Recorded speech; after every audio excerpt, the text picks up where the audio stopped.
is quite a complex question, and I'm just going to try to make it as simple as possible, right, for our viewers. The most important key focus in your hormone imbalance, or to get your hormones back into balance, is again your microbiome diversity. So it's basically concentrating on the population of the microbes or the bacteria in your gut, which actually play a very, very important role in the hormone balance. So again, to go back to your prebiotics, we need to ensure that we have a good amount of soluble fiber. And again, your sources being your fruits and vegetables, and onion, garlic, leek, asparagus, and Jerusalem artichoke. Ensure that we have whole grains, not only in terms of the fiber that they provide us, but also it enables us to keep your blood sugar levels in balance. Remember, every time your blood sugar levels are imbalanced, the hormones get disturbed. So you ensure your prebiotics. Second most important thing is again to ensure your probiotics, which basically come in the form of your fermented foods, such as your sauerkraut, which is your fermented cabbage, kimchi, kombucha, kefir, and a lot of other pickles basically made out of cucumber or carrots. So you say pickles are good? Absolutely good, but when they're made at home without sugar. Okay. And not excess salt. The another important thing that what you could do is that ensure that you have 1 to 2 tablespoons of your fermented foods with your meals, to ensure that you're getting the beneficial bacteria which are actually helping you with your hormone balance. Okay. The third important point would be to load up on cruciferous vegetables. Again, liver plays a very, very important role in the detoxification process. So one of the major hormone disruptors that we have is estrogen dominance. And the job of the liver is basically to remove the excess estrogen out.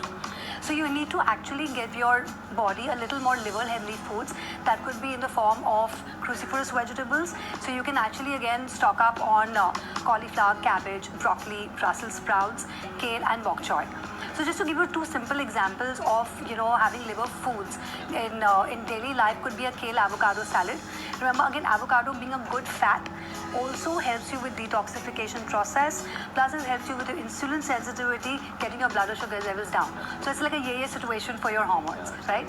Okay, another important thing that we could do is we could completely drop our xenoestrogens. Now, xenoestrogens are estrogen-like compounds which are basically available in the environment, and also some of the products that we use.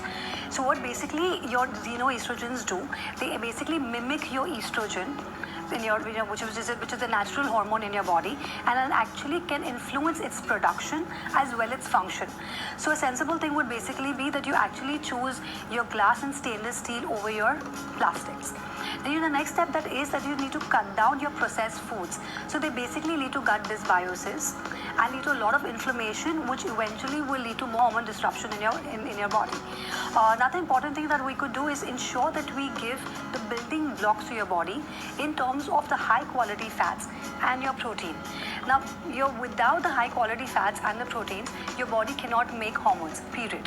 Right? So you have to ensure that the good fats will basically again come in the form of your coconut, olive oil, avocados, your nuts, seeds, walnuts. And it comes to your protein sources, they would basically be your eggs, chicken. I would definitely prefer that it would be organic, wild-caught fish, legumes, nuts, and seeds.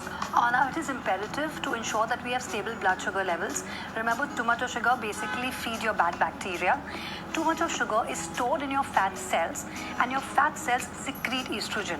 That's literally worsening your hormonal imbalances. Also, when you have too much of simple sugar, or perhaps even too much of complex carbohydrates, it can basically lead to increase in cortisol, which basically leads to increase in your testosterone production, which is the hallmark symptom of PCOS, something that probably every woman dreads.